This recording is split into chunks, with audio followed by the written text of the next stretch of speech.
How does co-ownership differ in terms of like the process for people? So there's a few key pieces, but the start of it is when they are combining their finances. So you're preparing to get a mortgage, and you need to combine, as you said, the incomes and the savings or the deposits of both parties. So the income is what will determine collectively what the bank will lend you, putting two incomes together. And then the Kiwi savers and savings will determine the deposit, which will also have an impact on how much they're willing to borrow. So some people might have no savings, and then the other person's providing the savings. And so then you're kind of using one person's saving and you're combining the income to get the lending.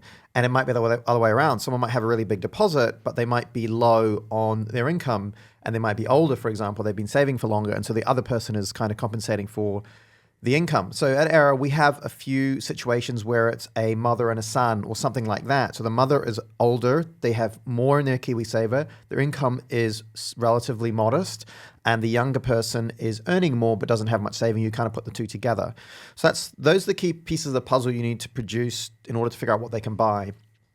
The second thing is that they will have different credit scores. And so you need to make sure their credit scores are okay as a combination, as a unit. And that's no different from a married couple or something. You both have to have good credit scores. So if one of those two partners have a very bad credit score, it's probably going to torpedo the deal.